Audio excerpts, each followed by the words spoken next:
Okay, magandang gabi po sa inyong lahat mga kababayan. Batang Maynila to, it's... Papakita ko lang sa inyo itong video na naka-zoom po mga kababayan. Kasi ito yung sinasabi nilang AI daw. So, meron pong nag-record ng maikling clip at zoom yung video para makita natin kung AI ba o hindi. Kasi kapag AI, halatang halata po yan. Yung sinasalita ay hindi tugma doon sa binubukan ng bibig kapag AI. Pero kapag clear ang galaw, tugma ang galaw ng bibig sa speech, sigurado hindi yun AI. So, ito na yung huling pag-uusapan natin yung tungkol dyan sa araw ng kagitingan mga kababayan. At gusto ko lang ipakita sa inyo, kahit sa huling pagkakataon, para sa mga didilis, na bobo at tanga, na pinipilit pa rin na itong nangyari dyan sa Bataan ay yung nangyari nung last year. At AI daw, itong speech ni Pangulong Bongbong Marcos. Panoorin po natin. The sacrifices of those who came before us demand vigilance, unity, and the continuing willpower to act in the present. Today's challenges may not mirror those of yesterday, but they test us in much the same way. Among these is the enduring geopolitical tension that we are observing in the Middle East.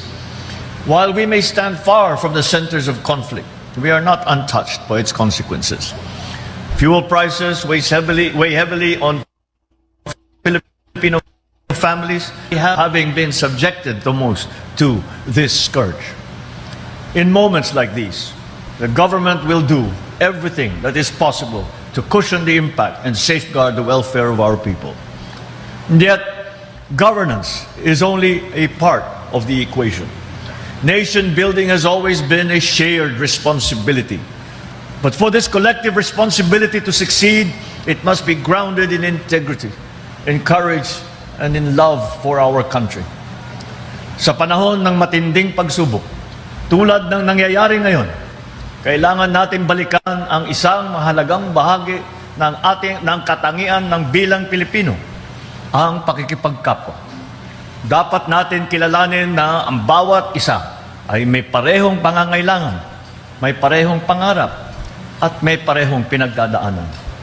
Sa ganitong paraan, may papalalim natin ang ating tiwala sa pamahalaan, ang ating malasakit sa kapwa, at ang ating pagmahal sa ating bayan.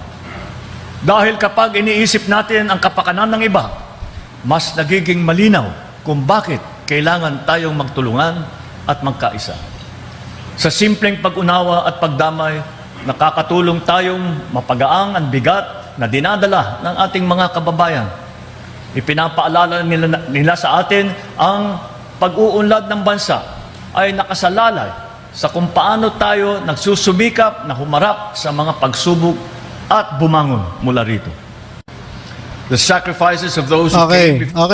Okay. So, napakagandang speech mga kababayan. Napakagandang speech ng Pangulong Bongbong Marcos. At kitang-kita niya naman, di ba? Tugman-tugma yung nilalabas niyang salita doon sa bukas o buka ng kanyang bibig. So, AI ba, mga didiles? AI ba? Hindi. Hindi po AI. Tanga lang talaga kayo o mga bulag kayo. Pinipilit ninyo yung gusto niyo, alam niyo nang mali kayo. Eto nga si Burgis nga, inamin na mali siya si Burgis, ito. Panoorin natin si Burgis. Inamin niya na fake news siya Yung balita sa St. Luke, sinabi niya, budol daw Kaya binanatan siya ni Patty Bao ito, panoorin natin. Sa West Wing, St. Luke's. Go. Verify. Alam mo ate mo. Punta raw sa St. Luke sa West Wing. Verify daw. Kasi nando daw si Presidente Bongbong Marcos. Ano sabi tuloy ni Ma'am Patty Bao? Girl, dapat ikaw muna ang nag-verify bago ka nagpakalat ng ganyan. Budol ko sa St. Luke's. Guys, yung nagkalat pala guys nga GC nga nakadating sa akin. Bilat sing Iloy, budol guys. Kaya dapat... Tanga. Bopos. Ngayon sinasabi niya, yung GC sa St. Luke's, budol daw. Tanga ka pala eh. Ikaw, kaya galit na galit sa'yo si Monica. Ikaw nagpapakalat ng fake news, pati sila nadadamay eh. Oh. Tapos ngayon, anong gagawin mo? Maging vigilant tayo, maganon ko, i-accept ko naman na yan. People makes mistake. Tapos magtatago ka sa people makes mistake? Hello! My God, may responsibilidad ka. Ang laki-laki ng clout mo tapos ganyan ka. O, sa mga naniniwala dyan, go pa rin ba kayo? Alam ko nakakatuwa yung mga kwento niya. Pero my God, kung linoloko at nililin lang kayo, my God, di pa ba kayo sawang mapahiya ng paulit-ulit-ulit? Okay, so yan mga kababayan. Di ba? Budol to eh. Sa pagmumukha pa lang, mukhang hindi pagkakatiwalaan eh. Ha mga kababayan? Inamin niya na may mali siya. Susunod daw maging vigilant. Tanga ka pala eh. Sabihin mo yan sa sarili mo, bugris. Anak ng teteng ka. Oh. Okay. Ito mga kababayan pagkatapos silang mali dun sa kanilang script na tegi na ang ating Pangulong Bongbong Marcos, hindi umubra yung kanilang fake news. Ito naman si Guanzon. Isa pambuang to mga kababayan. May sinasabi, sabi niya, para mawala ang chismis na kumakalat, PCO about di ninyo dalhin ang Pangulo sa ospital at ipalive coverage ninyo sa mainstream media ang pagpapadrug test niya. Mas masaya siguro kung kasama ang asawa at anak para family bonding. So ito naman si Buwang, back to drug test mga kababayan.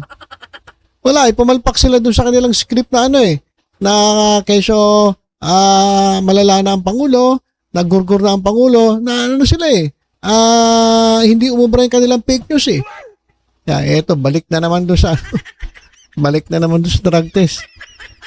Wala na kasi silang ibang maiba to sa Pangulo. Kaya ito, balik na naman sa drug test. Walang iyakag Guanzon. Abogado ka pa naman. Tapos ganyan ka. Tapos ito pa mga kababayan, mukhang meron na namang masasampulan. Meron daw di umanong leak. Lumabas na findings sa health condition ng Pangulo. Ito, panoorin natin mga kababayan. Mukhang tagilid na naman. Mukhang meron na namang habulin ng NBI dito. Ito naman yung sinasabi niya, naglabas ng ito raw, di umano, yung totoong resulta ng findings ng test kay Pangulong Bongbong Marcos. Papakinggan natin. Itong si BBM, galing po ito sa St. Luke's Medical Center, okay? Hindi ko lang babanggitin sa inyo saan ko nakuha ito pero ito po ay pinicturan na anong tawag dito? Ito na yung findings ng kanyang CT scan. Whole abdomen CT scan. CT scan naman. CT scan, tingnan natin. Sigurado kapag nahuli ka ng NBI, hindi CT scan, CT jail ka. Sigurado CT jail ka. Scan po ito, okay? So nakalagay po dito, kung i-zoom natin para makita natin lahat, okay? I-zoom natin lahat. Ayan. Patient's name, last, first, middle name. Ayan, Marcos Ferdinand. Ayan, Marcos Ferdinand Jr. Romualdez. Okay? Ayan, yung PIN number, nakita nyo, birth date, September 13, 1957. Ang age is 68. Ayan. Male. Ayan. Ito po ay requesting physician Gopez Cervantes Juliet LMD. Basta, yan pinakita ko na yan lahat. Impression, ito po yung impression. Severe sigmoid diverticulitis with perforation and extensive mesenteric phlegmon indicating clinical deterioration. Urgent, ito yon, urgent surgical consultation recommended. Meaning to say, meron pong magaganap na surgery. Okay? Example, for possible Hartmann's procedure or percutaneous drainage. Mamaya i-explain ko ito lahat. Dito pa, colonic obstruction or partial stricture from inflammation. Babasahin ko muna lahat ito ha, para malalaman nyo na hindi po ito fake news. Talagang ito yung dokumento na yon, galing from St. Luke's. Nakalagay pa dito ang impression: absent ang left kidney status post-donor nephrectomy. So seryoso po ito. And unchanged small right renal cyst. So merong cyst. Malalaman natin ito mamaya kasi chinat GPT ko ito kung ano ang interpretation nito lahat. Okay? Oo, ka maniniwala kay ChatGPT. Budol din yan. Hindi accurate niya si ChatGPT. Tuloy mo. Hepatomegaly Tuloy mo kalakuhan mo. without focal pathology. Ayan, no? Mild fatty involution of the pancreas. Ito na po yung mga mga resulta po ng kanyang CT scan. Okay? Atherosclerotic vascular disease. Ano kayang ibig sabihin nito? Okay, labas mo lang yung CT scan. Susunod, city jail ka naman. Mild abdominal aortic and branch vessel calcifications.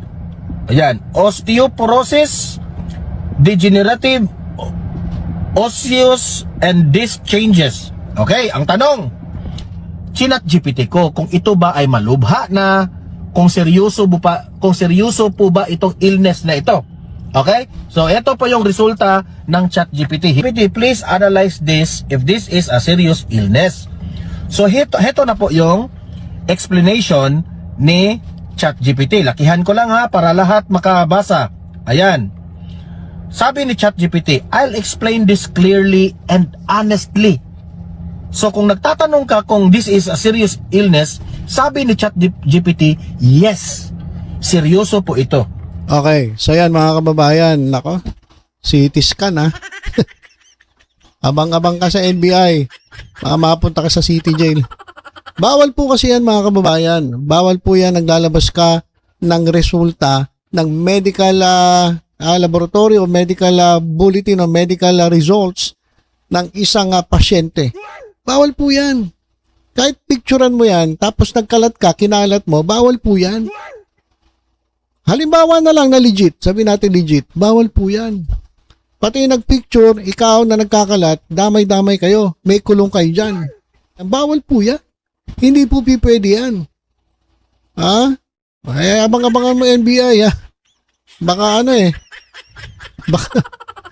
baka bigla ka na lang damputin, kapatid. Ha? Okay, at ito mga kababayan, isa pantanga. Meron na nag-post, bakit ito magkaiba logo sa podium? Okay, kasi nung nagsalita si Gibo Chodoro, ito yung yung logo. Logo ng, ano ba to?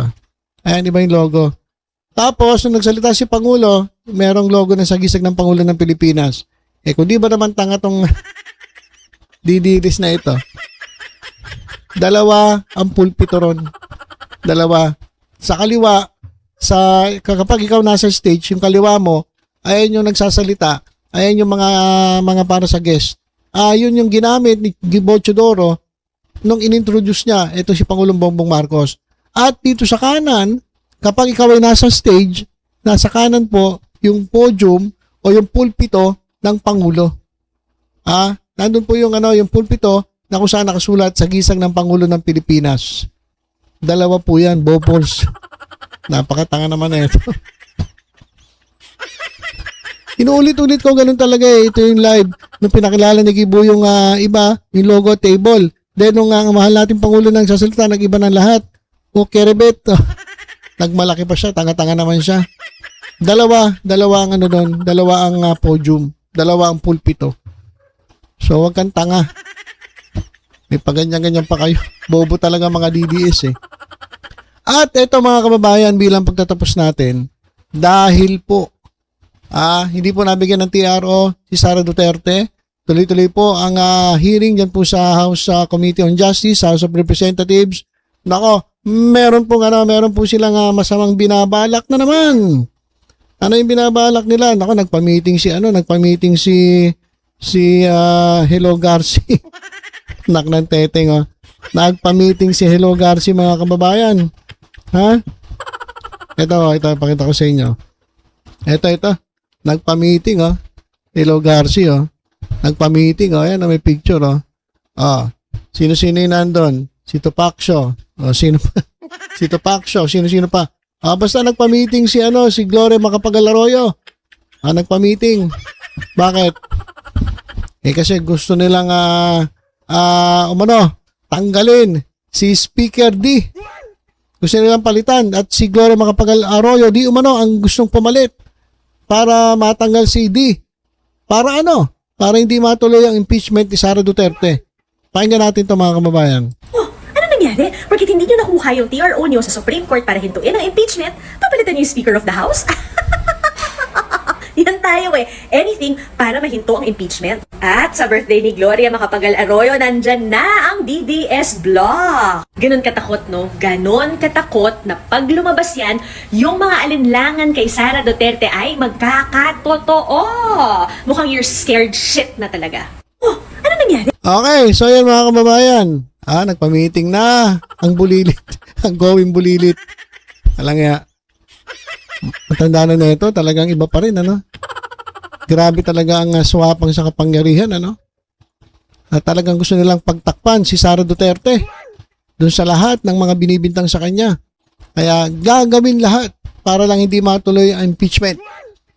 Pero tuloy na tuloy mga kababayan, sa 14, abangan natin ang Committee on Justice yan po sa House of Representatives.